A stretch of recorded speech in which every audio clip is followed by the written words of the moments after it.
everybody, and welcome to another episode of Opportunity Roll. I'm Corey, I'm the Dungeon Master, and just before the episode, I want to say thank you for coming back to this next episode, thank you for listening to us, and enjoying what we do, and if you haven't already, subscribe to us on Podbean, subscribe to us on Google Play, wherever it is that you're listening. It helps our ratings, and it really gets us out to more people, and it's wonderful how much you guys have helped us grow in the last couple of months. So thank you, and enjoy the episode.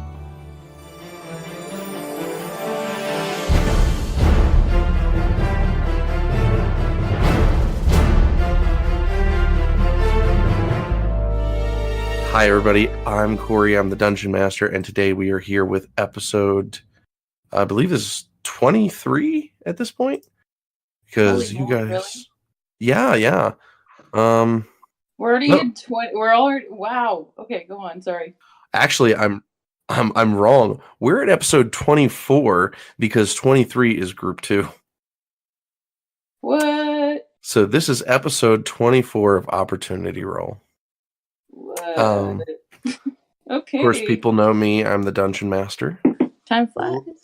Let's go ahead and go down the list this time and start with Eve. Hi, I'm Winter and I play Charity, the Tiefling Cleric. And Red. Hi, I'm Red and/or Etta. I'm playing your whimsical bard, Maggie. Snubs. Hey, I'm Snubs, your favorite human wizard, Sebastian Lunamoon. And Wolfie. Hi, it's Wolfie, and I'm your lovable rogue, Sicarii. And one of our newest members, Zeek. Hi, I'm Zeek. I play Nia the Warlock. Let me clarify. It's not a Zeek. That came out weirdly. It is just Zeek. A Zeek. It is a Zeek, not just Zeek. A Zeek. I prefer A the singular Zeek, Zeek. actually. Yeah, the Zeek. How dare you assume the pronunciation? Yeah, geez, what's wrong with you? So last time we left off, Everette got sick. A few words were shared, maybe a spell or two, and Edmund got sick. A few words were shared, and eventually Everette left the group due to... Who knows why? Yeah, who knows why. Cough, cough. I think we all know. Cough, cough. But you guys, we're probably about a day away from Whitegate. You had the plan to head to the Bulba Forest, but with Everette gone, we don't know where you guys pretty much stand. I think you were heading towards Crystalbrook, which was the final decision. See. And you guys had come across a couple of goblins who has informed you that there was unfortunately a death to occur around Bruma Lake. I believe that was about the last thing, really. Oh, besides finding this random cup in the middle of nowhere that I believe Sicarii ended up taking. Yeah. So I think that's where we're gonna basically meet up with. You guys are, let's see here, judging by the distance we have. Oh boy, here we go. It's gonna take us forever.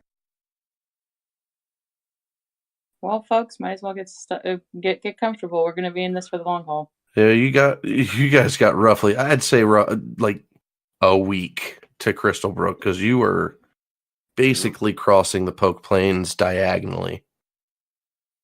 That's fair. Woo! A week on the road with a sick child. Well, it may be a week on the road. You might come into smaller towns along the way. Of course, you guys know that the map is pretty much the only thing that are mostly written there are the larger towns, so there could be smaller ones in between.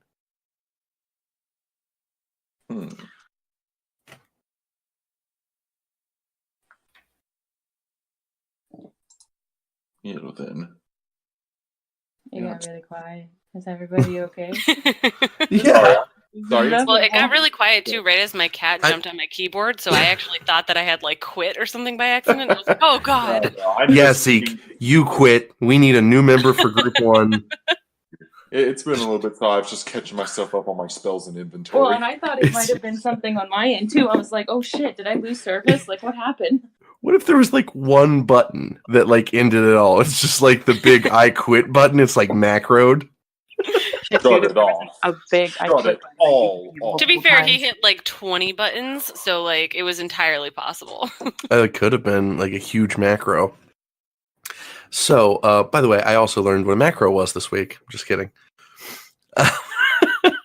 So you guys are currently, I believe it's like later in the evening. You guys have passed down this road.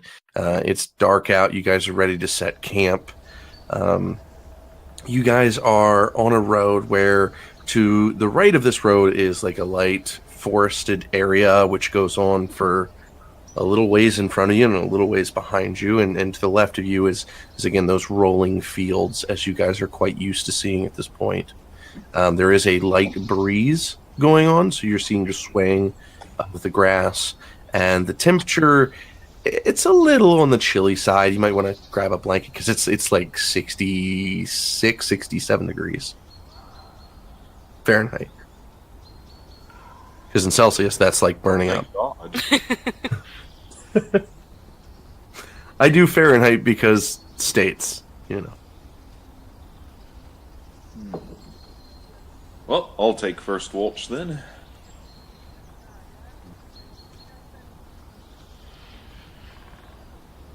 I'll take second watch. I'll take fourth watch, if that counts for any. Wait, was this third or fourth? Fuck. This is We'd third. be up to third.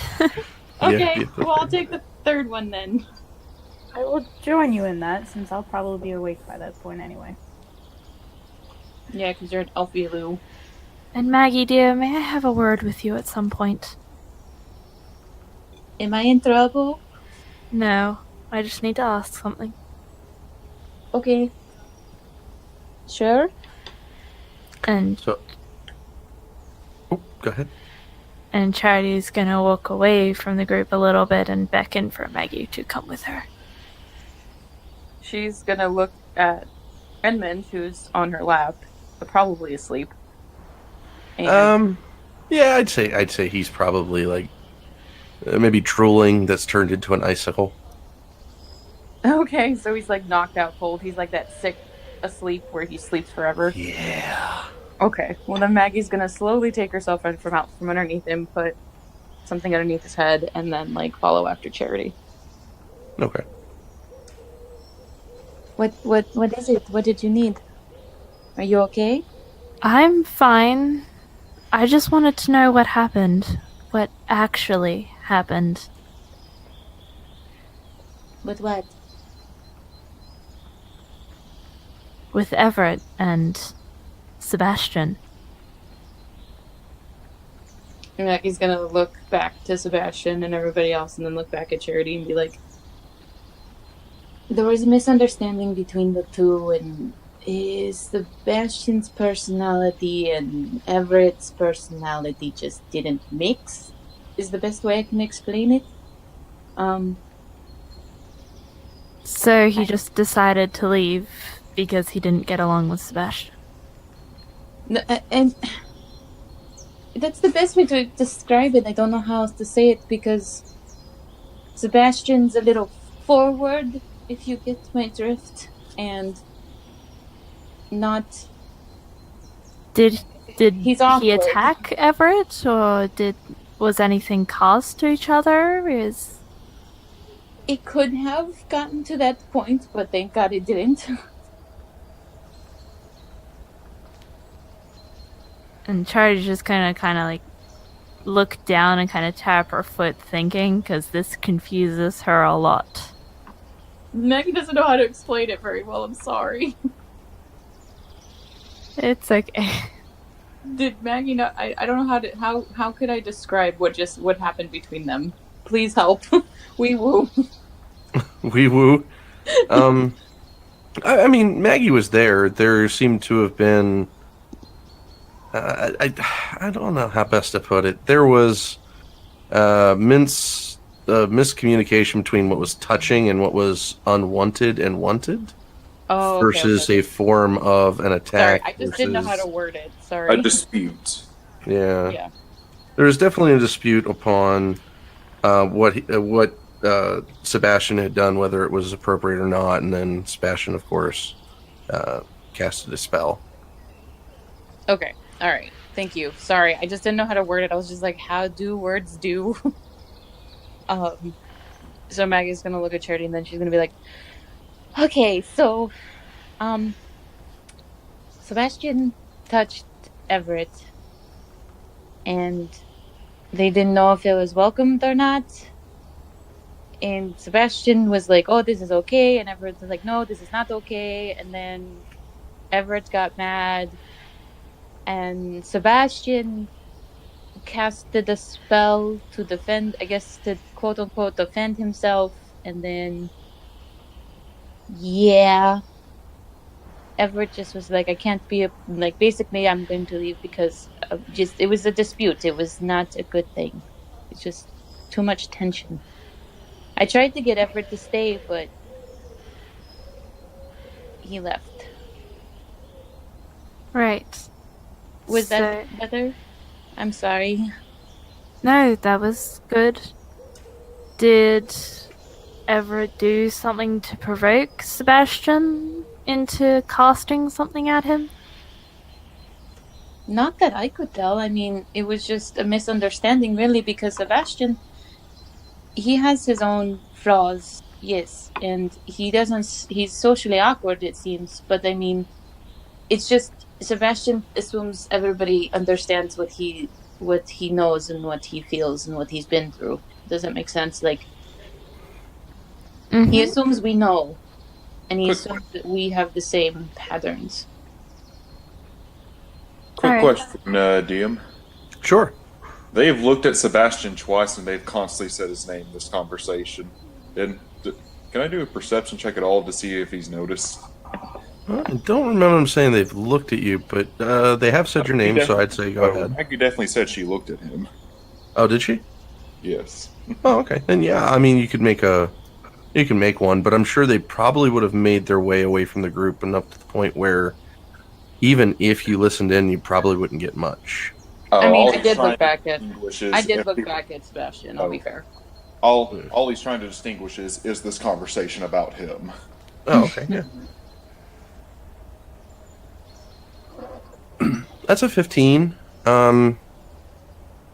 You can't necessarily tell if it's about you or if you're part of the subject, not having any context to the talk, but she has looked at you, so you can assume there seems to be some sort of communication and you were part of it.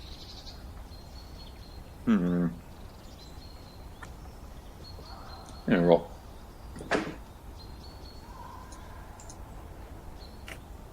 I'm sorry. That's all I wanted to do. You two can continue.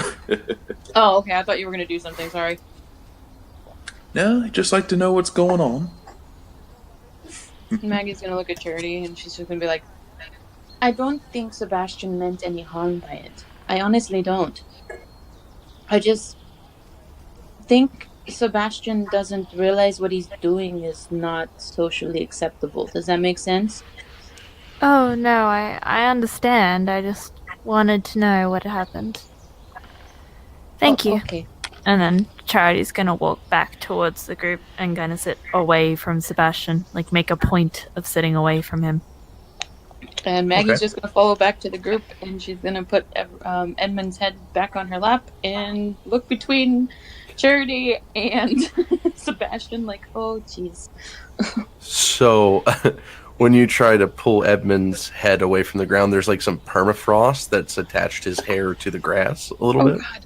So you might have to play like a little easy on getting him she's- separated. Definitely. She would definitely be... She'd pull a little bit just to realize that the frost is there, and then she'd be like, oh, fuck. And then she would Easy go.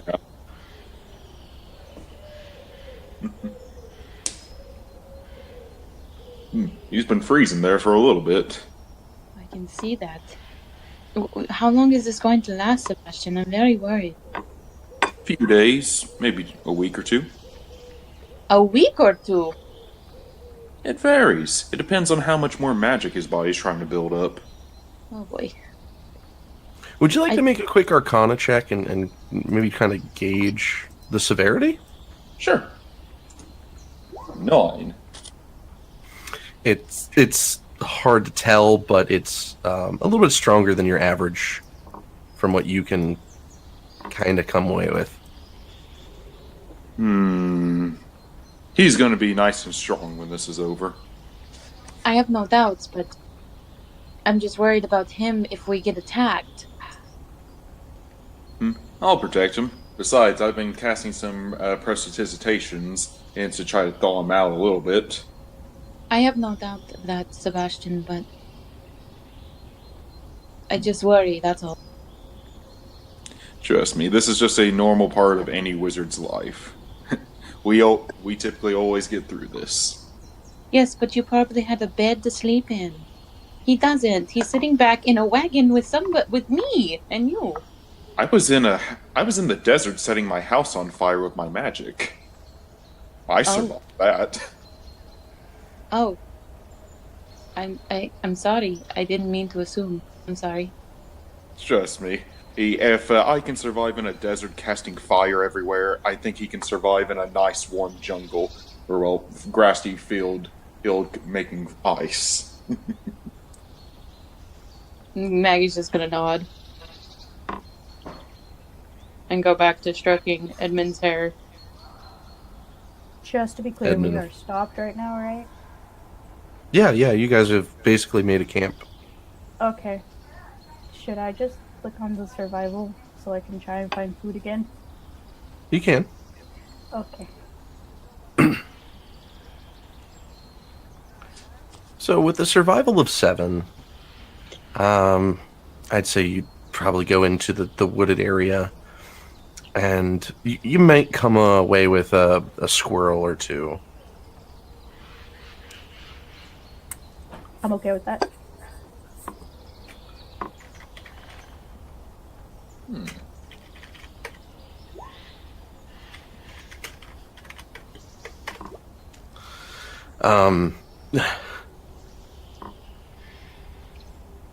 So, I mean, is it getting to the point where it's getting quiet in camp? Like, is there like an edge to this kind of quietness? Probably just some. Sebastian's just reading next to Edmund, maybe a few chuckles every now and then. Yeah, Maggie's just trying to, not bring attention to the fact that she can sense there's tenseness between Charity and Sebastian. But it's starting to eat at her a little bit. Okay. Nia's just kind of sitting there, lost in thought, completely oblivious to all of this tension that's going on. It makes you feel better. Sebastian's completely oblivious that there's. Well, I got a question. Would Nia be maybe working with her items? Probably. And seeing if, I don't know, maybe she can shine them, or... Yeah, she's probably got a few things out and kind of probably fiddling with a couple of random objects. I would just say you would see her pull out a couple of things, some odds and ends, maybe like a hood, oddly a black seashell of some kind, a ring of keys, from the looks of them, maybe even like a rabbit's foot. Maggie's gonna raise her eyebrow and she's gonna be like, "What is that?" Oh, it's a rabbit's foot. So if you have this on you, it will bring you luck. Yeah, I think you need to wrap one around this entire... Oh, well, I mean, it's not for me. I keep it in my bag so, I don't wear off on it or anything. Maggie's gonna tilt her head like, "What?" Well, see, they kind of they help people with different things, and that's what I have been doing. I sell them. Oh, that's really cool. A trinket salesman, then. Yeah. What else do you have in your bag? Oh, well, and at this she kind of like, opens her bag all the way and starts pulling out like all kinds of random stuff. So this is this little box right here. It's got all these carvings on it. And from what I understand, when you hold on to it while you're sleeping, it'll help you remember your dreams. And she kind of pulls out, it looks almost like a piece of meat. And she's like, this is a tongue. And when you hold Maggie's gonna back up a little bit when she says tongue. She's gonna be like, when you hold on to this, no one can lie to you. Really? Mm-hmm. Can I see that Maggie's for a gonna look moment? at Sebastian. Sure. She'll hand it to Sebastian. Can I give an Arcana check to this? Sure. 17. There's no real magic attached to this. Sure thing, sweetie. I'm gonna hand it back to her. Now she'll take it back and start kind of putting things back into the bag. But yeah, I have a whole bunch of them. I haven't, I haven't been really as successful since, I stopped working with my mom. Your mother. Oh, tell me about her. If you don't mind me asking. Sorry. Was she the demon? No. She's a human. Her name is Kaitzia, and she's a fortune teller. Oh, that must have been so interesting. Mm-hmm. It was My really mother. cool. My mother Was she the magic kind or the non-magic kind? I think she was the magic kind. You think? I mean, I don't know what a non-magic fortune teller would be like, so... Oh, that's true. They're called a liar. Oh, well, my mom was not a liar. Was she a warlock like you? No, I'm not really sure, to be honest, where, it came from. I mean, maybe she was. Well, she may have been a bard or a sorcerer then. She kept everything a secret. She made a lot more money that way. I see. She's gonna look at Sebastian like, don't ruin has it. an opinion on this right now, but he doesn't want to say it. Okay, good. You're gonna give him a look like, don't you dare. Sebastian's going to kind of give like a no word, like nod no, or shake his head no to Maggie. Anyways, my mother is, my mother's name is Millie. She's a very kind, soft-spoken woman.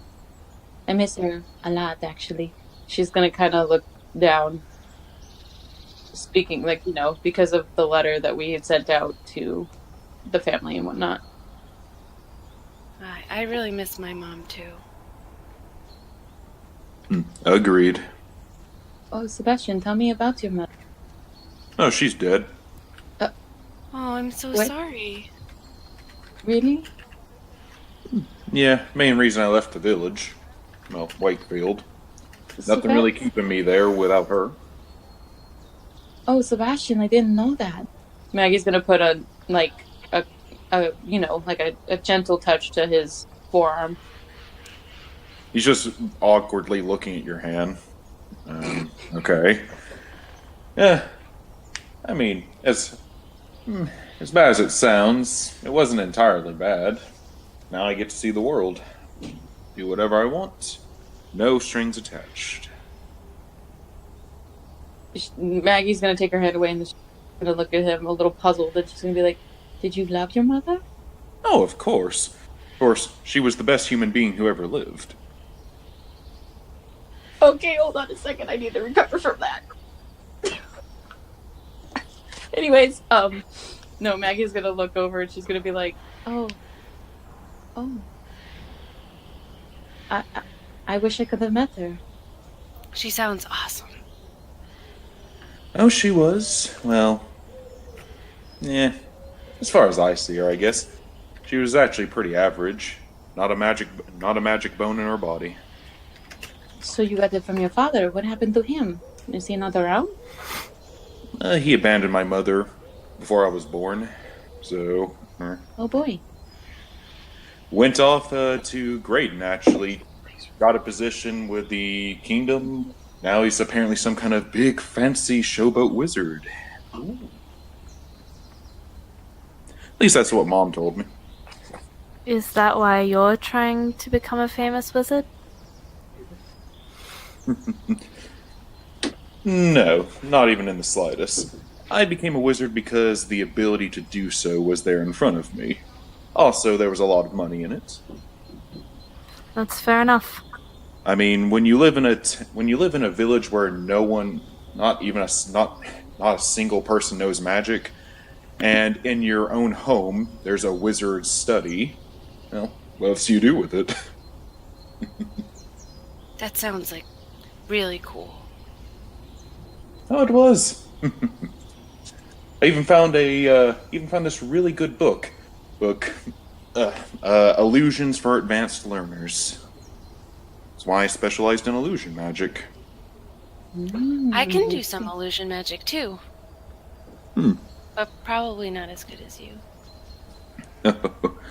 It's kind of what I specialized in being a wizard altogether. That and fire magic. Obvious. Good for defending. And there were a few spells in that in that study too, but most of what I got, I had to pay, traders to bring them in or look for them when they went out of town. But eventually I scrambled enough together to make a full spell book, and here I am. Although this one right here, I'm going to pick Scuttles up by his tail a little bit. This one here was no help at all. Get the hell off, man! I'm hungry! Well, you should have learned some magic. You should learn not to pick me up by my tail! I'm gonna bite you! Why are you I'm so just gonna, cruel to like, Scuttles? I'm not cruel to him. He's like my best friend. You just yanked him up by his tail. That's cruel. He's used to it. I'm gonna set him down on my shoulder. Besides, he's fine with it. He's like my best friend. I tell you, I had Scuttles might make a small comment and just to the corner of your ear. You're only one. Oh, well, you know why that is. But as I was saying, I did have a bit of a partner that I was learning magic with. Back when I'd call her my best friend, we learned magic together from my father's study. She actually got an amazing. Huh? Yeah, she got an amazing familiar, or a celestial, that took the shape of a cat. I believe his name was. What did she name him? I think she named him Alexander. Yes, he was amazing. He told us back in the celestial plane, and he was the librarian of the magic keepings. Oh wow. Scuttles might, maybe to you might notice a little bit more, but he's gonna all but roll his eyes. Can't all be special. Yeah, you were a commoner in the celestial plane, right? I will bite you. But, Alexander was a big help to both me and her. Then we parted ways when we were young. I used my magic to get money. She used her to... Honestly, I don't know what. Probably become a warrior or something. That's interesting. Thank you for sharing all of that with us, Sebastian. No problem. I think the only person that knew any kind of magic was the tiefling in my town, but meh. No one really associated himself with him. Sebastian, can I ask why you keep calling Eve that? Calling them what? Why do you call Charity tiefling? I mean, I know she is a tiefling, but... Yes, exactly. That's what she is. I know that, but why don't you just call her Charity? Because that's her name. Just like you're Sebastian. She doesn't call you human, she calls you Sebastian, right? It'd be fine if she did. I wouldn't really care. I know that, and I understand that, but maybe just try calling her Charity? Look, if she has a problem with me calling her a tiefling, that's her problem. If she can't learn how to respect her own heritage enough to be referred to it as such, that's her problem, not mine. Okay. Maggie's gonna look very defeated at this point.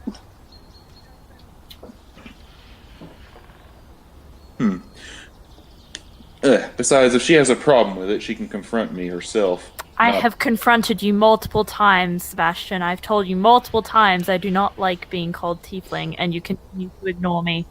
Oh crap, you're in the conversation? You're all sitting around the fire. Oh, cool. Oh boy. Go ahead and continue. Alright. And like I said, that's your problem then. Right.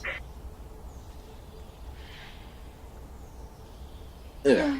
We all have to learn how to respect what we are. There's no changing that. We all have to learn to respect other people as well. You're a tiefling. Maggie here's an abandoner, and I'm a bastard. What did you just say? I don't know. How did you think that was inappropriate? How is she an abandoner at that? What is wrong with you? Called myself a bastard immediately after. No one's perfect. How did I abandon anyone? You left your parents. In's alone. Apparently they're in turmoil. I didn't leave them. They sent me away. Neat. Maybe it's the other way around then. Sakari's just sitting there listening and kind of silently laughing to herself, like, where? What? I'm gonna stay out of this. Maggie's gonna be like, my parents would never abandon me. They only do what's best for me. You can see she's starting to tear up a little bit. Sebastian, you need to learn how hurtful you are sometimes. The things you say are cruel, and I don't know how much longer I can deal with this and how much longer anyone can be around you the way that you talk. We ever get a chance, let's stop by Wakefield. Why? Because the desert's cruel, sweetie. I know, we traveled in it before. I was born in the desert. Yes, you traveled in the desert for about 2 or 3 days. Try living. Longer than that, I was in the desert much longer. I traveled the desert and then I met you guys and traveled with you with that caravan. I have been traveling a lot longer than you have. Maggie's gonna, like, put her hands up a little bit and be like, I understand we all have our differences, and we all still need to learn each other and learn the differences between each other, but we need to get along. Please.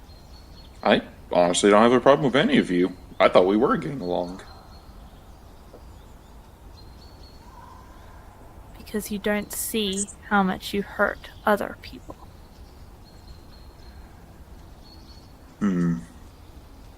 Hurting other people then, huh?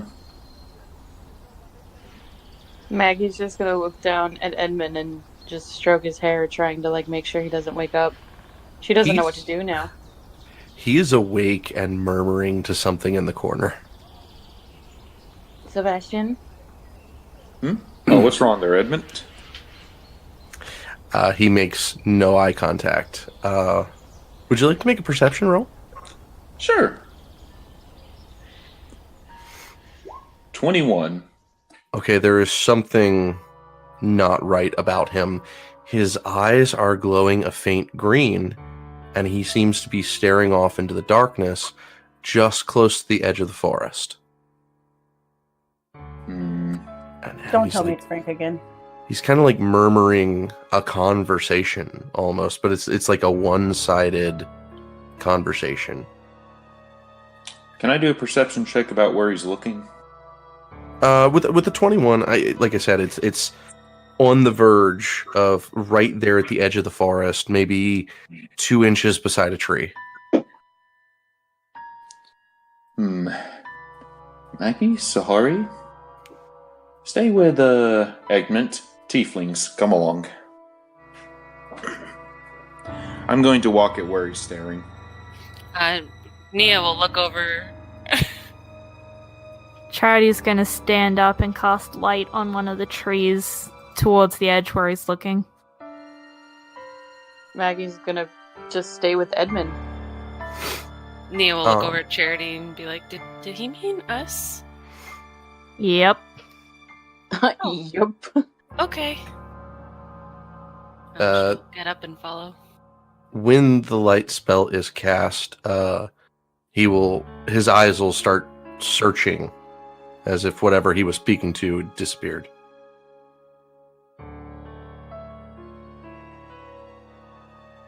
All right, come on out. I know you're there. Maggie's gonna have like a protective hold of Edmund. If you don't come on out, I'll use my magic and level this entire forest. Please come out. Charity's gonna pull out her warhammer and move back towards Maggie and Edmund to protect them. Seeing Charity do that, Nia will step forward and summon her sword. I'm guessing there's no response, then. No response. Well, don't say I didn't try to warn you, kid. Sebastian's going to draw his dagger and run in to where the area he was staring was. Sebastian! Nia will follow right behind him. Okay. Same with Sicarii. All right. So Maggie's gonna look at Charity and she's gonna be like, they're going to get themselves killed in there. Hopefully they'll be smart enough to come back when they don't find anything, but for now we're gonna sit here all together, okay? What am I going to tell Edmund if Sebastian doesn't come? He'll come back, he can handle himself. I have no doubts about that. I'm just worried about whatever they're following. I think that it left as soon as I cast the light spell. You saw that he's looking for something now, don't you? She's gonna look down at Edmund. He's looking right beside you. Oh boy! Maggie's gonna be like, Edmund? Who is it? The girl. A girl? Okay, sweetheart. Can you tell me more? What is she saying? She's trying to remain calm, but it is clearly shown on her face that she is not okay. She's lost. Lost? Okay. What does she look like? White hair. Green dress. White trimmings. Necklace. Do I need... Is this like... what can I roll to, like, if I know anything about this said spirit? You can roll an Arcana or a History. I'm gonna do Arcana. Okay. It's a 5. I know diddly squat. That's not only a 5, that is a natural 1 plus 4. Yes, listen. Yeah. You got nothing. I know schnackle about that. Charity's gonna turn to where he's looking and try to speak to it and go, how can we help you? If he says you're lost, where do you need to go? And then she's gonna look to Edmund for her answer. Well, those of us who are running around in the woods have discovered there's nothing here yet. No, I will say this is happening while you're discovering that there's nothing. Okay. The camp light will start to flicker and then go out. Oh, And no. then appearing right next to Maggie, sitting in a cross-legged position, maybe about 3 inches smaller than her. A young lady with white hair, of course, the green dress, white trimmings, and blue eyes. She looks cold like she's been freezing for a while. We'll kind of look to the both of you as the smoke from the campfire kind of huddles towards the ground, making this almost eerie, foggy like moment. And she... No, go ahead. What were you going to do? Oh, sorry. Go ahead. Maggie was just gonna, like, whenever she appears, she's gonna, like, pull Edmund behind her a little bit. I mean, Edmund can still see her, obviously. Yeah, he's like, gonna Maggie actually isn't a big resist. woman, but Edmund, she's gonna try to pull him she's my behind her.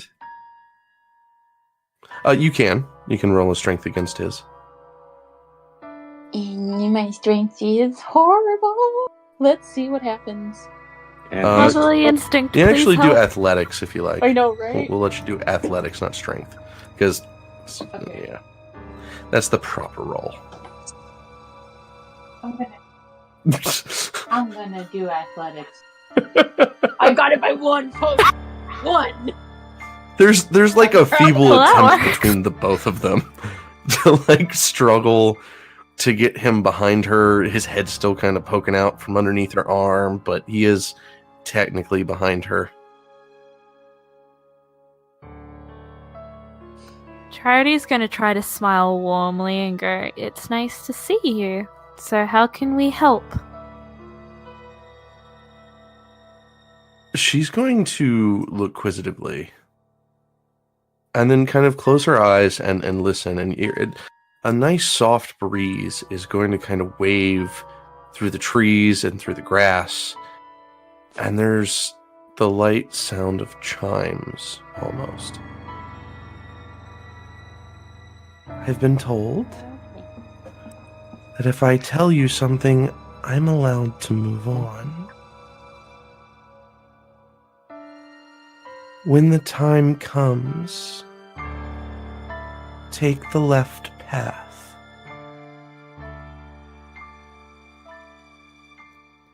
Thank you. And she will slowly drift away as if particles of her is being taken with that wind. And you can see them swirl and eventually rise upward. It'll probably be about the time that she gets halfway away that the others return back to the camp.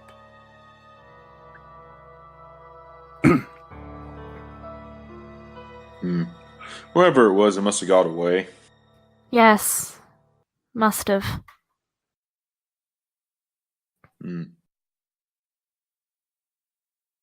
Well then. Why is the fire out? A strong wind, I guess. That's a fair point. Prestidigitation. Going to light the fire back on. Edmund's going to stand up enraged. And he will basically swipe his hand to the left and put the fire out. And he's going to scream, "She was my friend." Wait, you realize that Maggie was, like... She will, yes. Does she get struck in this?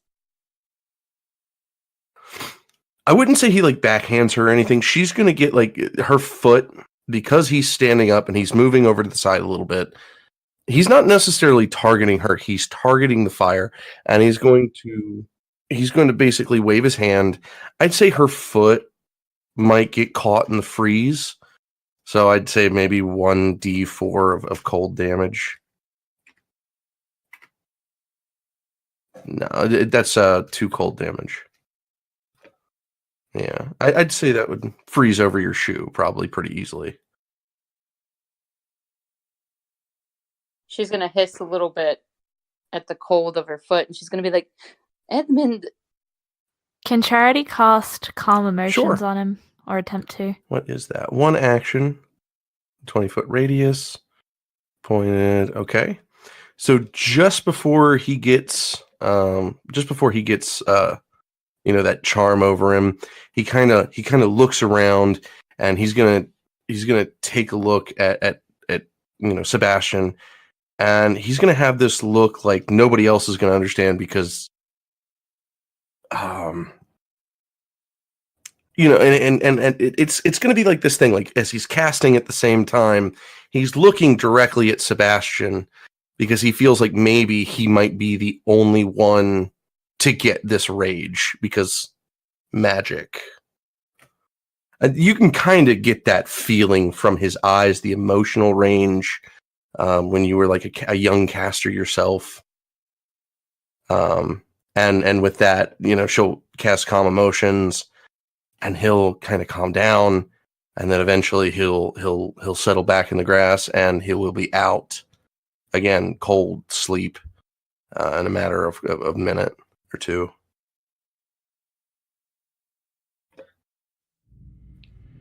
Who exactly was he talking about, Tiefling? As I was just about to tell you, whatever it was appeared next to Maggie. It was a ghost of a girl, at least I assume so. Really? And that's when the wind blew out the fire? Mm-hmm. Maggie's Okay. gonna catch Edmund, by the way. Yeah, I'm not going to make it too hard. He's pretty much just... Oh yeah, I mean, I was gonna ask if you wanted me to roll anything. Yeah, but if it's more like a pretty easy, then I'll lull just to sleep catch him than a then. fall. Yeah. Yeah. But she's still like kind of trying to warm her foot up. Tell me in as much detail as you can, what exactly did you guys see? A dead girl. She told us when the time comes, take the left path, and then she was able to move on. And that was pretty much it. I mean, she had white hair, a green dress, Charity, If I can remember correctly, yes. and a pendant on. I don't remember the color though. I was trying to make sure Edmund was fine. Can I give an Arcana check based off of the description, or... You can make it quick Arcana. 10. Nothing's going to come to mind. Could I make like a history check to see if that sounds familiar to me? Sure. That's Nope. a 6. That is a 6. I guess nobody's gonna know diddly squat about this woman. Yeah, there doesn't seem to be anything that comes to mind about the encounter. Well, as much as we all need the sleep, I really don't want to stay here. I agree. I think we need to get moving. Well, didn't you say that she left? She did. So, I mean, she's probably not going to come back if she said she was leaving. It should be fine here. I have to side with Sebastian on this one. I don't think we should stay. Alright. Maggie, and he's going to turn to Charity. Tiefling, Ing, you two get some sleep. The rest of us will keep the trail moving. Did we not just talk about how rude that is to call me Tiefling rather than my name?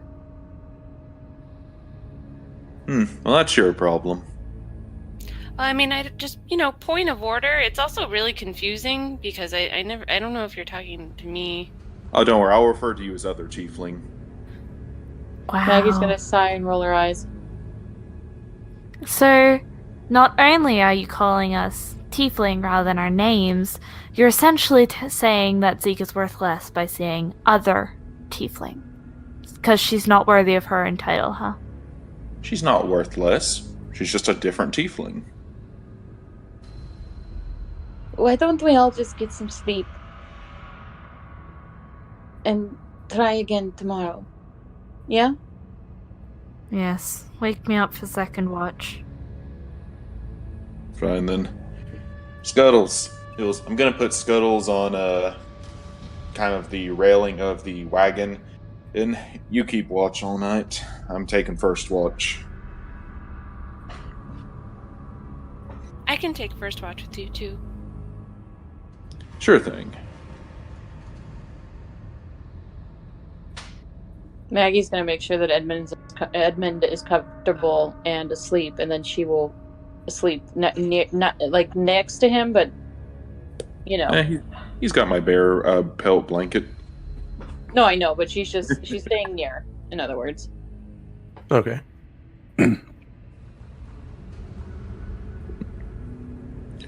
So, Here's what we're going to do. I'm going to have one person roll a 1d100. I'm going to start simplifying the knights as I did with the group 2. Having each roll a 1d100 is a little excessive.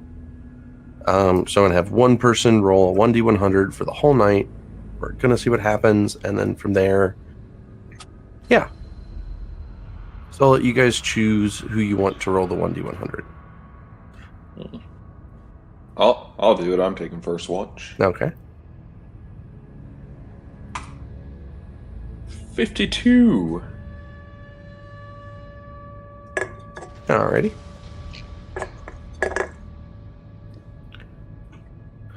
So, as everybody gets to sleep, and everybody's resting, and you know they're really, it's a calm, cool night. Even with the fire, there's going to be a slight chill in the air. It's not necessarily an eerie feeling either. There's almost a familiar tone to it. And that's coming straight to Sebastian. So you don't feel alone, but it's not menacing.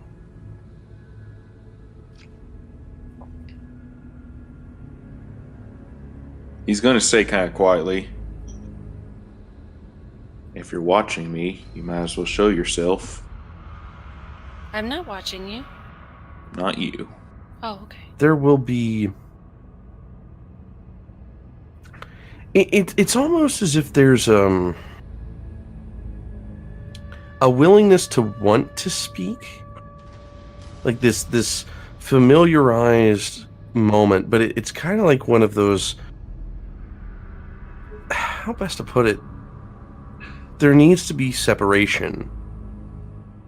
Like, maybe whatever is around isn't wanting to come around to so many people. Scuttles, go into the woods, please. What? If you're still listening to me, I can see and hear through the eyes and ears of that rat. If you want to tell me something, he's going in the woods now. Well, why are you sending me into dangerous shit? And he will crawl down your arm. Because unlike me, you come back. He's going to turn around and he's going to sit down and his tail is going to curl up. I have demands. I have needs. Yeah. Yes, I signed a contract agreeing to those. Yes. I want cheese, I want bread, and a comfy place to sleep, because I'm sick and tired of your shoulder and always being sent into danger. I have yet to break in our arrangement in any way. I'm living an adventure-filled life, just like I promised. Those are my requests for this. Oh my god. If you're curious about our contract, Scuttles, our contract says Scuttles has to do anything I order him to. In return for that, I have to live an adventure-filled life, because the Celestial Plane, kind of boring. Apparently. The second amendment to that deal is he cannot speak anything I tell him to keep a secret, and in return, anytime he asks for food, I have to give it to him as long as it doesn't put me in danger or cost a lot of money. Comfort, That is the- comfort as well is wrapped into that deal. Yeah. Scuttles, I'll be looking through your eyes. I'll know. I'll call you back with my magic. You didn't say whether or not you took the deal. I did take the deal. I'm saying I want something I signed comfy the contract. and food and water and bread when I get back. That's the deal. Okay. Shake on it. Yes. Shake on it. I love him. You're just going. By the way, this I love is all just been going on in Sebastian's head with his telekinesis to Scuttles. Yeah. So you're just gonna like grab his like little claw all with 2 fingers. Yeah. And the actual rat will indeed shake his finger. And he will turn around and he will scurry off into the woods. Well, Sebastian's going to close his eyes, and he's going to be deaf and blind in his own body while this is going on. Okay. Nia, not having any idea what's going on, is going to be like, Sebastian, are you okay? Oh, yeah. All right, so for those who don't know, I just rolled a 1d1. And with this, I got a 97. Sebastian's roll for the night was a 52. Now, what this tells me is that there's a certain event that's going to occur.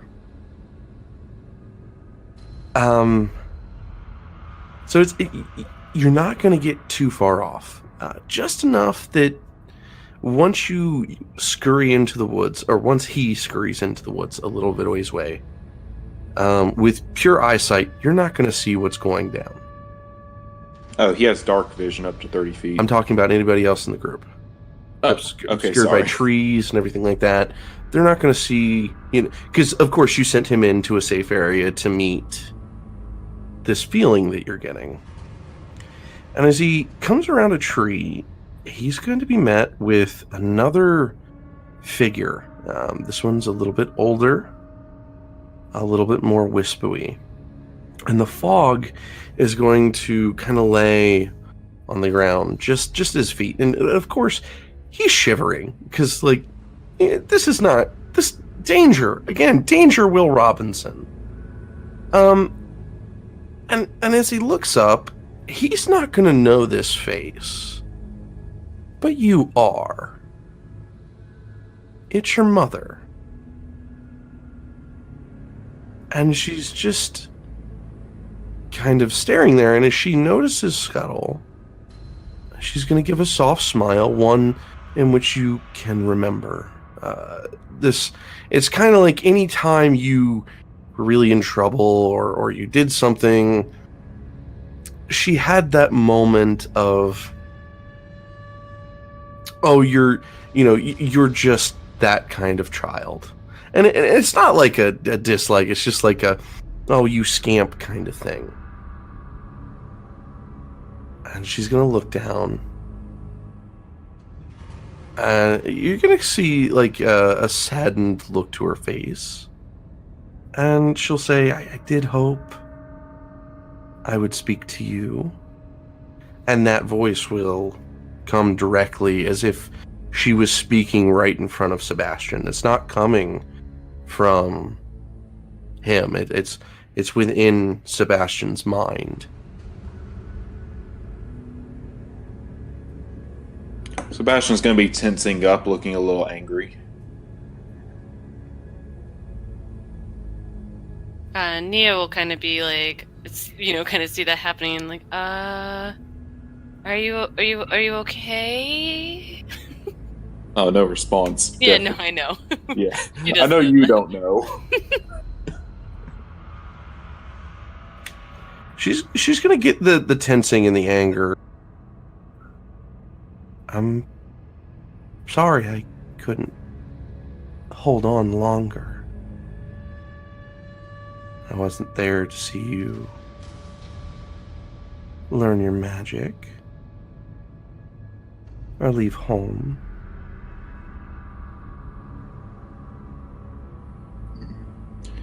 The connection to Skulls is going to break. Okay. Stay here, other tiefling. Oh, okay. How, should I just, stay here indefinitely? Should I come after you at a certain point? I don't really know how this works. Scuttles will be here if I need help. Oh, okay. Good. Okay, bye. Sebastian's going to march into where Scuttles is. Okay. You'll find him in her hands, and she'll just be petting him. And she'll look up with a nice gentle smile. Of course, a saddened demeanor still kind of on her face.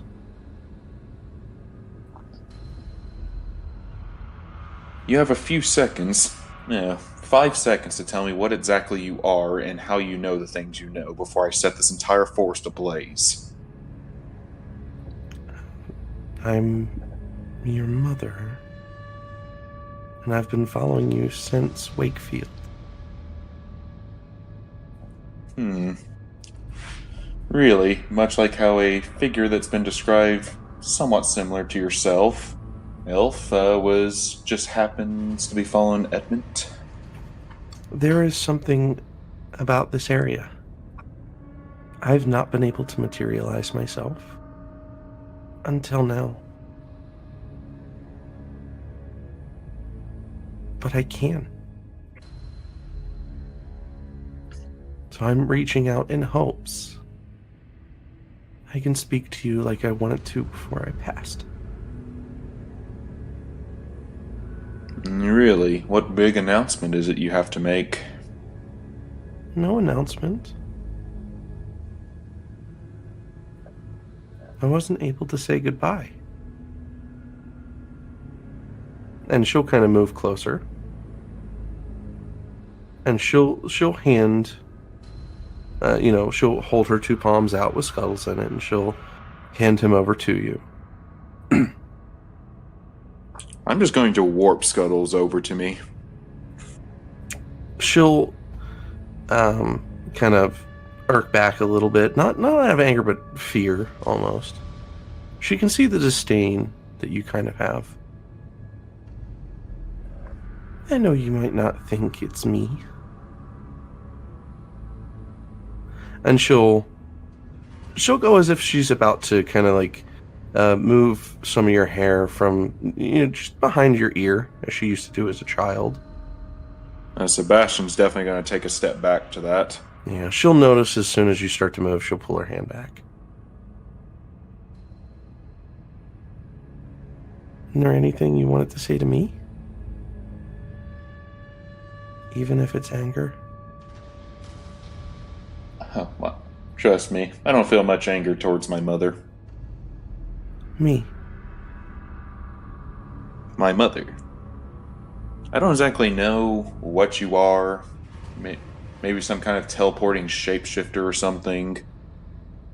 But I don't think I will be taking your advice of the left path. The what? I can see you're not open to talking to me. I'm not very convinced. And there's nothing I can do to convince you. Most likely not. Because if there's anything that I know, my boy's stubborn. Till death. And then some.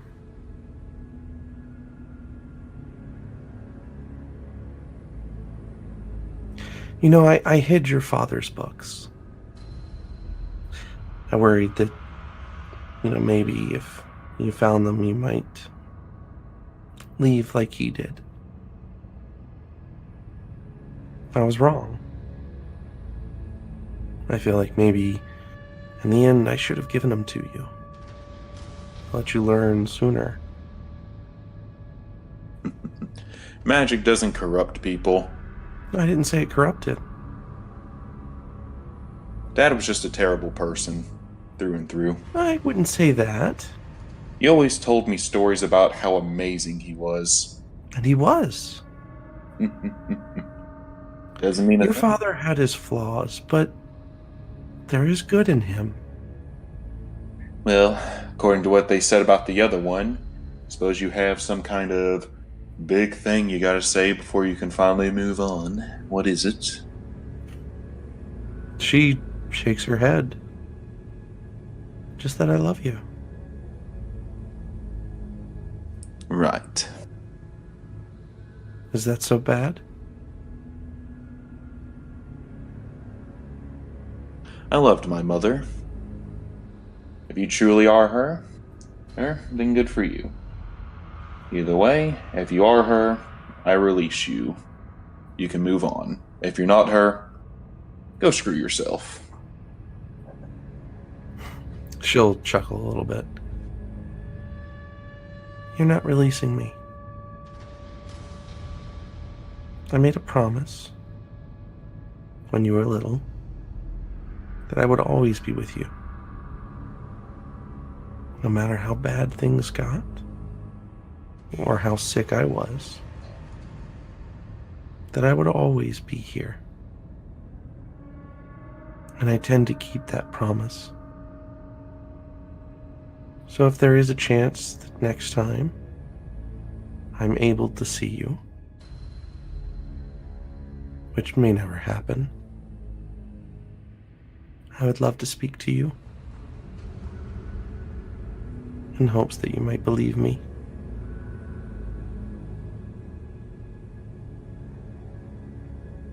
And it's going to be about that time that she as well is going to start to slowly wisp away in the wind. And she'll kiss her hand, and she'll blow you a kiss as she eventually disintegrates. Just as weak as ever. Sebastian's gonna meet back up with Nia. Sorry, I was looking at the journal. Nia. That's okay.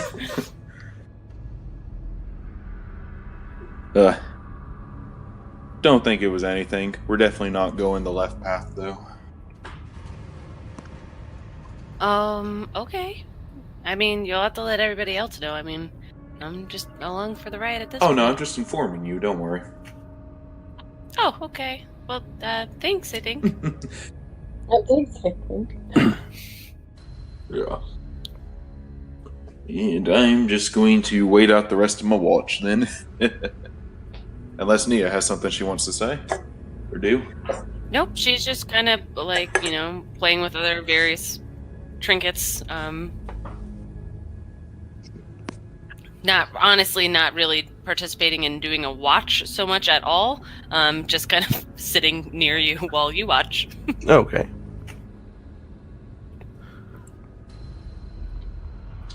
So, eventually the first watch will end. Who is taking second watch? I am. Okay. I am going to warn her when I wake her up.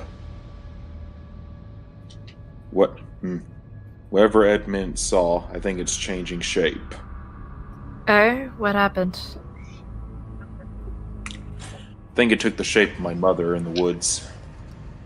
Could it be possible that the area around us is just highly attuned to the dead? But I appreciate your warning. Thank you.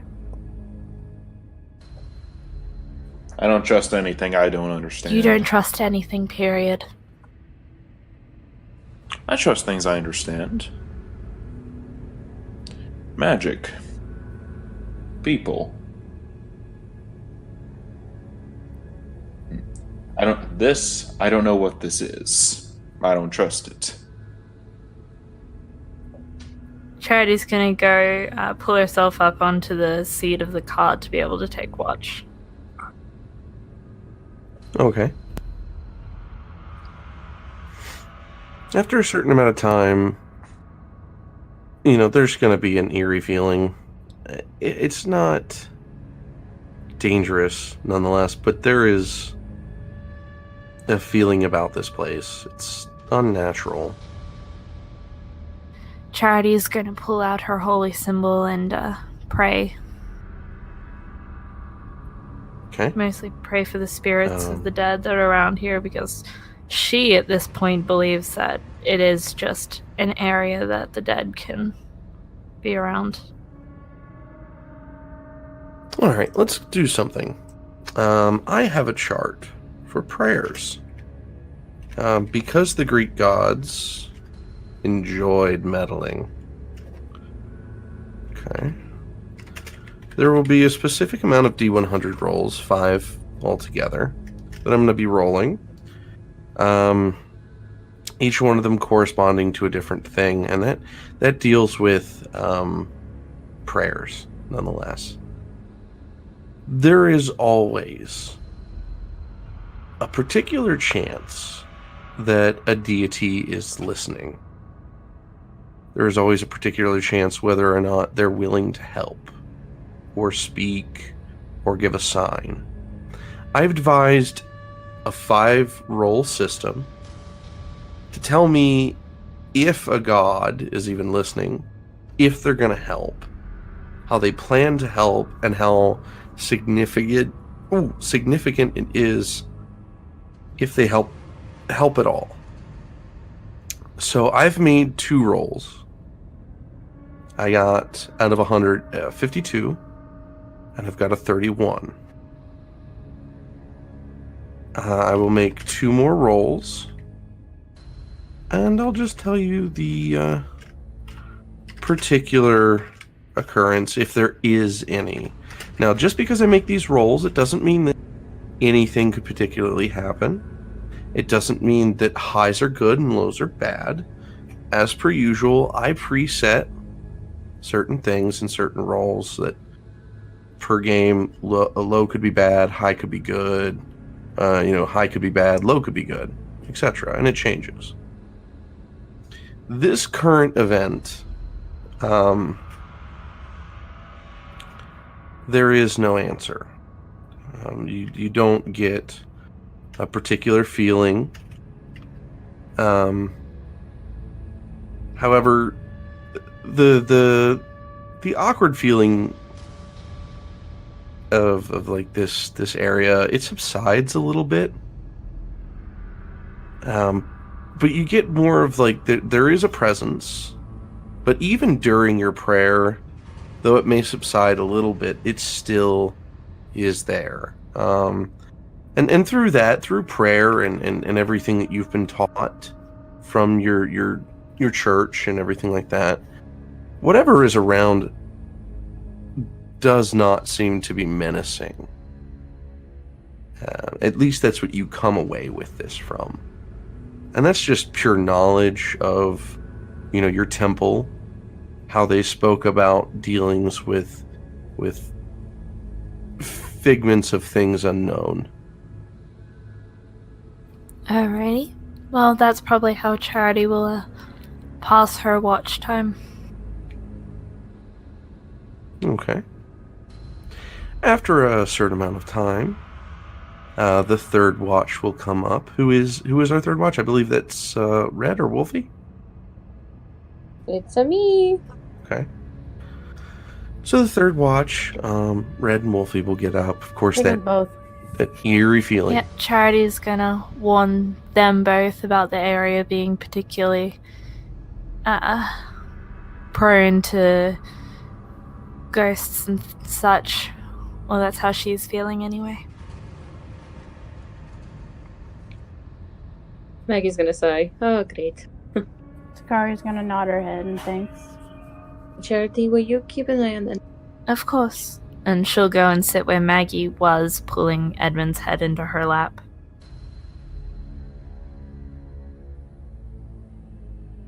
Maggie's gonna smile thankfully and then go for watch.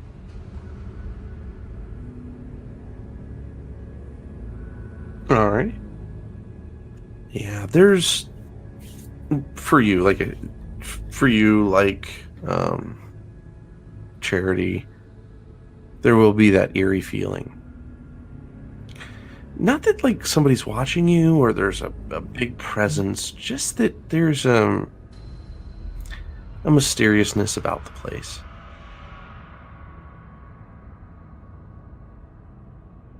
Maggie's gonna be like shifting throughout all of her watch, like this. She's clearly uncomfortable, but she just doesn't know where to put her.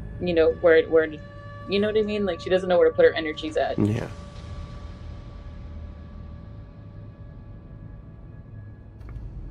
Is she actually like walking around? Yeah, she's kind of walking around, keeping because she can't. She's been sitting still for so long with Edmund that she needs to stretch her legs. Could you do me a perception check? Okay, this sounds great. This sounds like a great roll to make right now with everything that's going on. An 18. That is an 18. So as you're walking around, eventually, you are going to come across a small place just beyond the area of the trees, there's going to be, kind of while you're walking by, something's going to catch your eye. And there seems to be some sort of, how best to put it? It's like a half altar, half miniature chest kind of thing. And laying on top of it seems to be a necklace of some kind. Mm-hmm.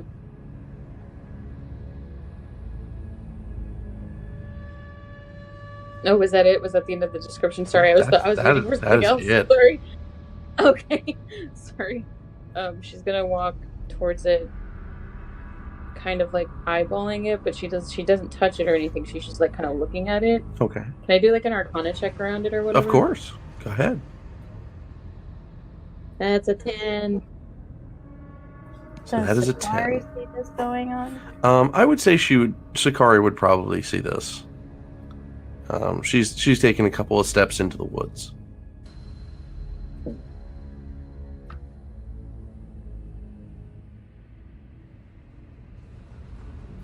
Sikarii's gonna look up and just be like, Maggie, what are you doing? Maggie's not really going to be paying attention. She's very curious of this right now, because she remembers the necklace on the girl's neck, and she's wondering if that's connected. Okay. With an Arcana of 10, you are going to know that this altar, this makeshift kind of altar, is going to be to Hades. Okay.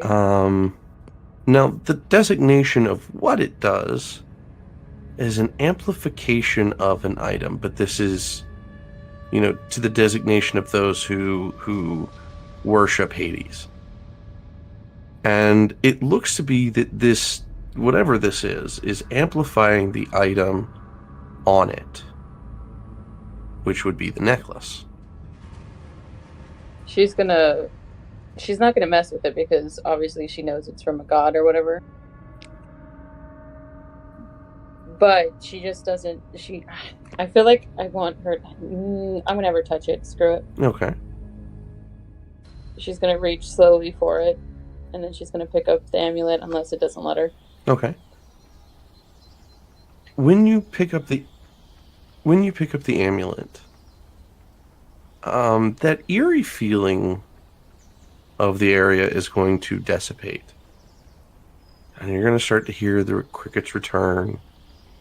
The night will become a little bit more full. The crowing of an owl, etc. Unlike the awkward silence that there was before.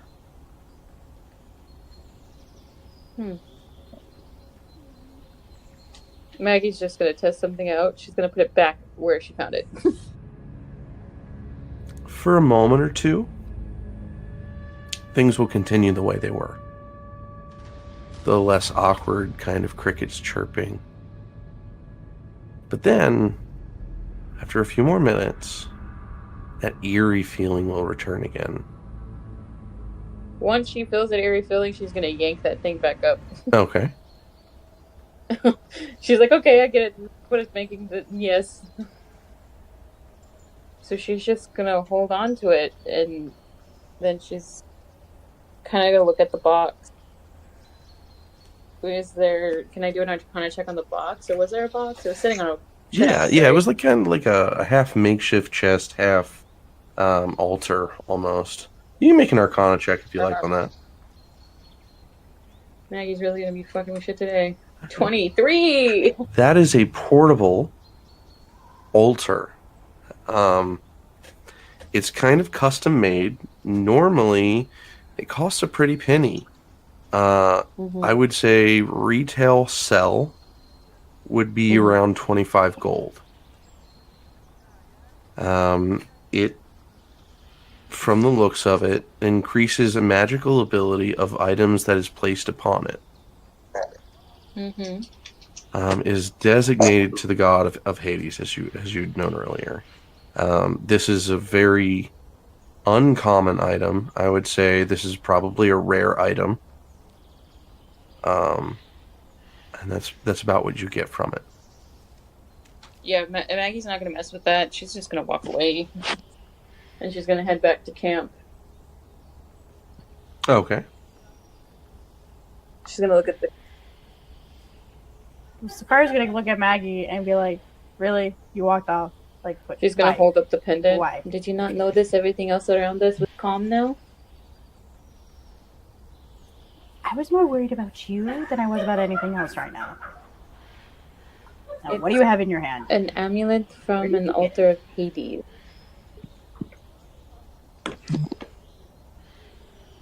So you found an amulet in the forest and picked it up.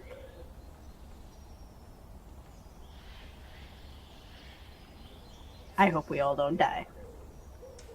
Well, it seemed to help. If we die, I am coming after you. I feel like you'd be haunting me even if you did die. Just to be sure. So there's no change here. That's what I'm saying. You act like you haunting me is a bad thing. You've saved my life countless times. Anyways.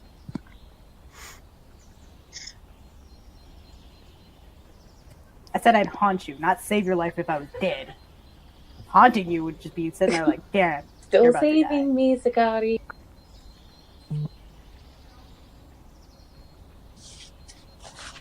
And then Maggie's just gonna...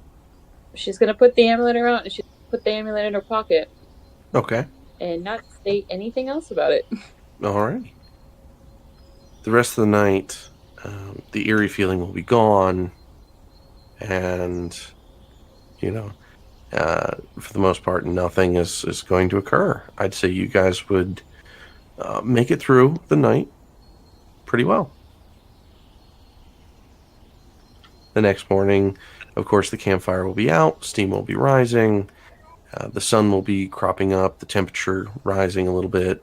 Probably put it in the I'd probably put it in the early 70s, early 72 degrees, pretty much. A nice warm day. Before she wakes everyone else up, Sicarii just gonna put everything into the cart so it's already done. If they took anything out the night before. Okay. Charity is up at sunrise, as always, praying to her god. And Maggie is the last one up because she ain't a morning person. I would say Edmund would probably also still be sleeping. Permafrost probably radiating in a 10-foot circle. Well, good. Yeah, no, Maggie would... Yeah. I would say everybody would also benefit from a long rest. Yay. Oh. Yeah. Nope. Nope, what? Oh, no. I didn't have any damage. I wasn't missing any spell slots. Oh, okay. I thought you meant like you were staying up later than you should have. No. Okay. I'm going to talk to Charity. So, did you see anything weird last night? Just a feeling, but no, I did not see anything. That's good. Don't need anything stalking us. Yes, it would be good to not attract any spirits. I think for once we are completely agreed on that.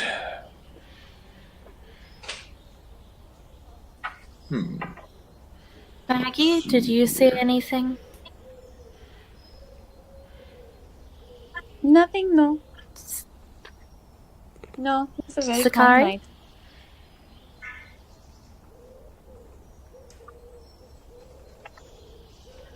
Sicarii's gonna just be looking at Maggie, giving her a pointed look, and then just be like, I did not do anything, nor see anything. You got my back, girl. Alright, yes.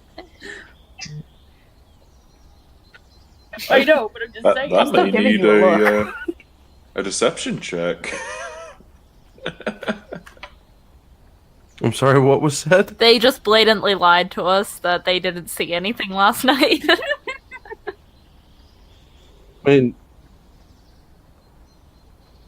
Technically, it wasn't lying, because Sicarii saw nothing. She didn't see anything. She just was like, really, Maggie? You didn't see anything. Really?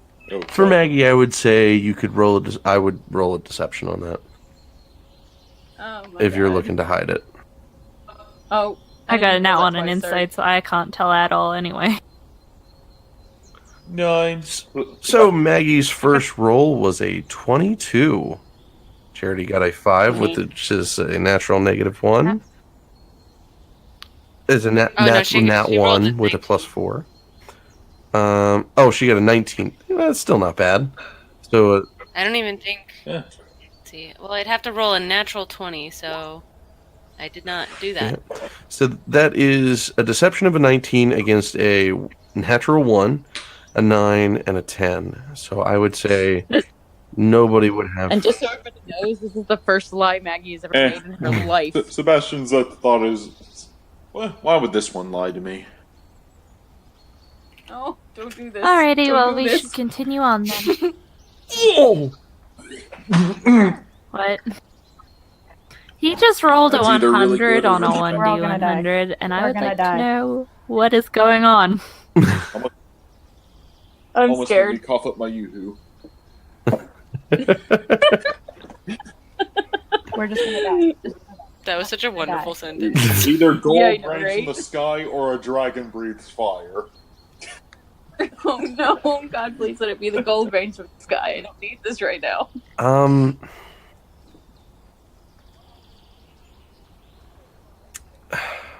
Just continue. I know what this is, but you guys don't. All right. So, perhaps we should continue on towards Crystalbrook then. We still have, what, about a week of travel? Uh-huh. Agreed. Let's get this cart moving.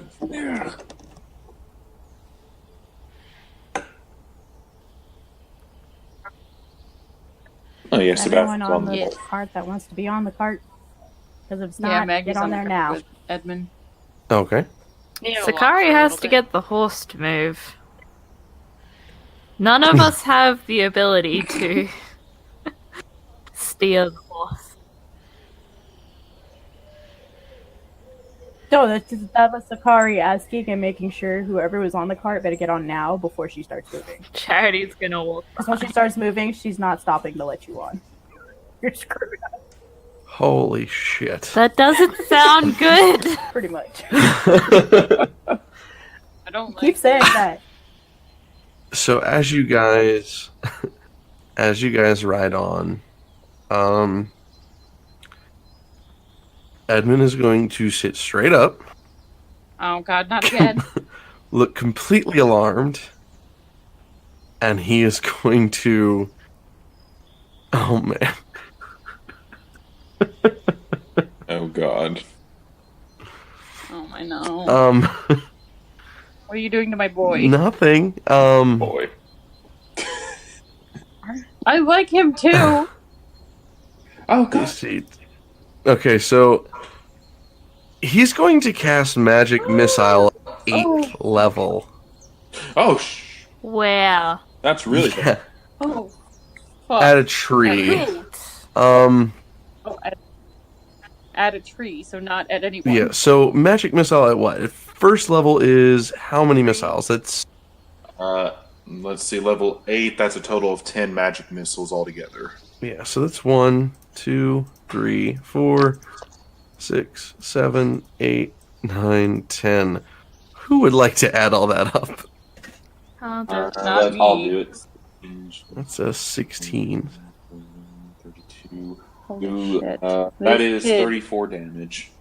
34 damage. See, this is what Maggie was talking about. This is what Maggie was talking about earlier. No, it's normal. Are we sure? What did you say? It was I said it adorable. was normal. 31 damage. He's going to expel this. The chill and coldness that was drifting on his body will dissipate for a little bit, and he will lay back down as if he had just spent his entire payload of magic and just go to sleep. Meanwhile, a tree will topple in the road behind you guys as he has aimed this towards the back of the cart. This is going to block the road. I'm going to...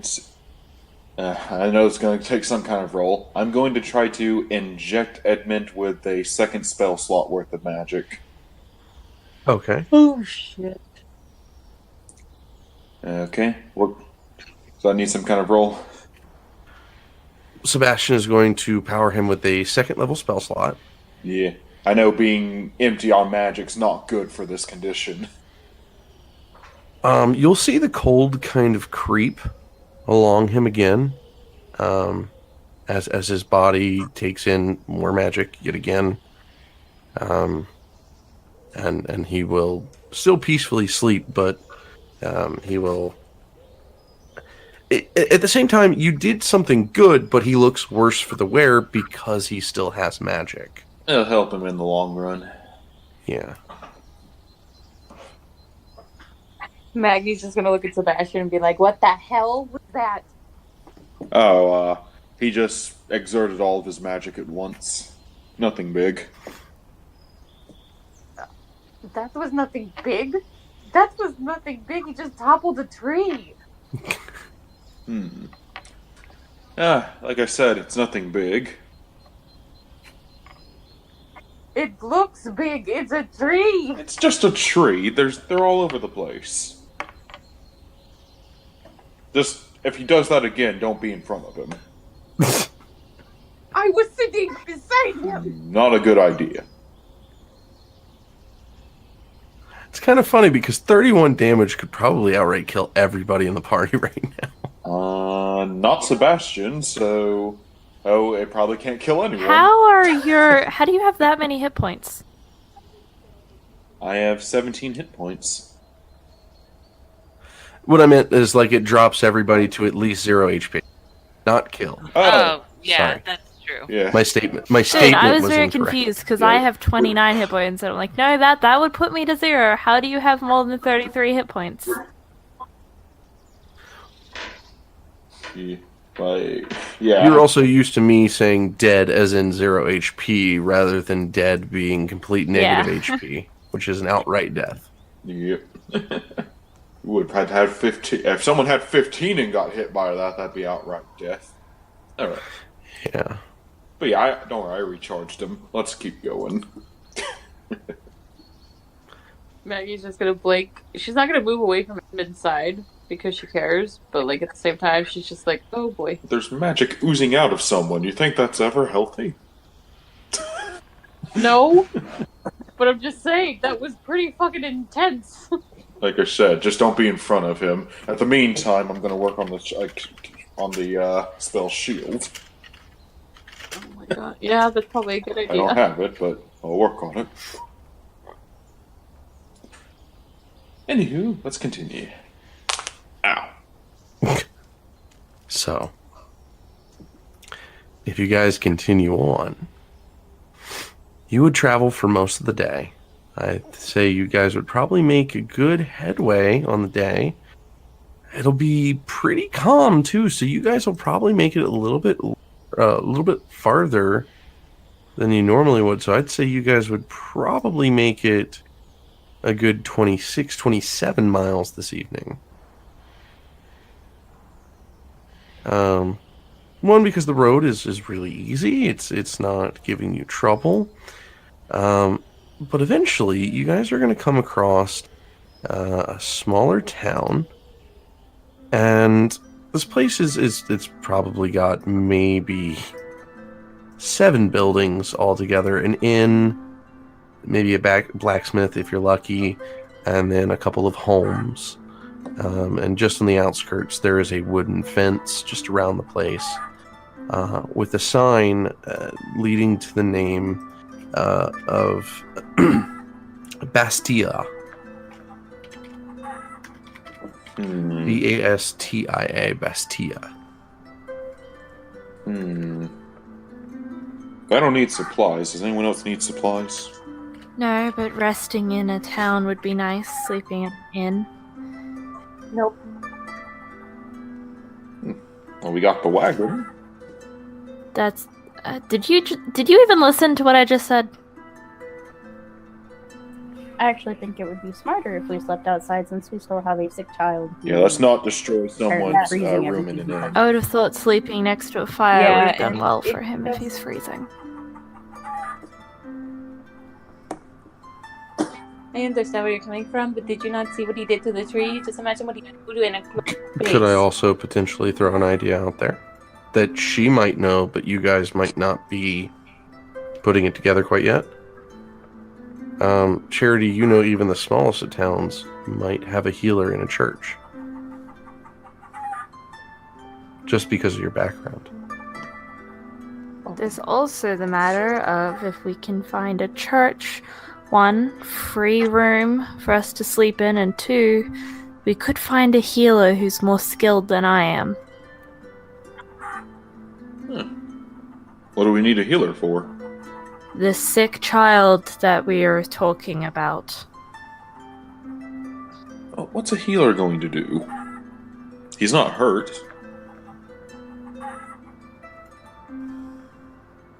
Is there any way we can take the magic out of Etta? Oh, that's a very bad idea.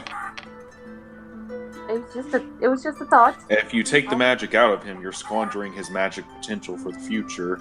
His body's trying to widen his capacity for magic. If you do that, he'll be a weaker wizard for the rest of his life. Oh, I did not realize that. I'm sorry. It's part of the reason why I was trying to jumpstart his magic again, so he can get right back to increasing his capacity instead of having to be on empty. No, I understand now that you've told me this, but it was just a thought. Surely there is something a healer could do to ease his pain in this process. To make him less May make him a bit- symptomatic, even.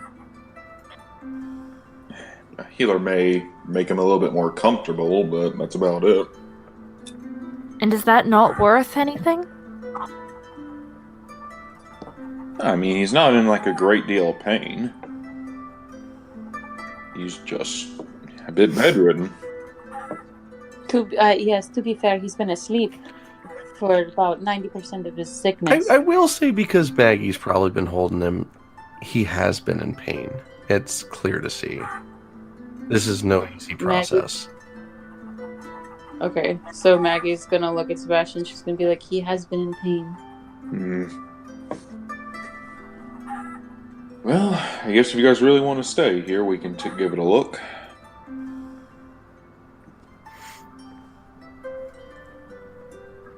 Charity's gonna nod and walk into town, trying to see if there's someone around she can ask.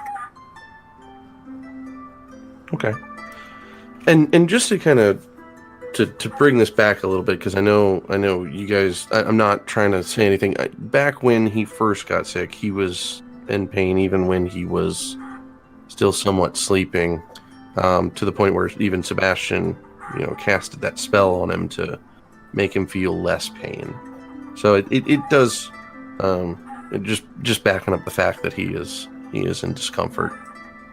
So as you guys roll into town, you guys will pass the wooden fence, and in front of you is I'd say down the main street, 2 or 3 buildings, including at the end of the road, the inn. To the right, over top a few rooftops, you are going to see kind of a steeple towards a church. And I think that would be at least a decent place to stop it for the night. And we can continue next game at what happens next. Bum, bum, bum. Well, that was a tense game. Holy Toledo, guys. Yeah, no kidding. Oh no emotional baggage at all. No, none at all. Well, I'd say things are heating up.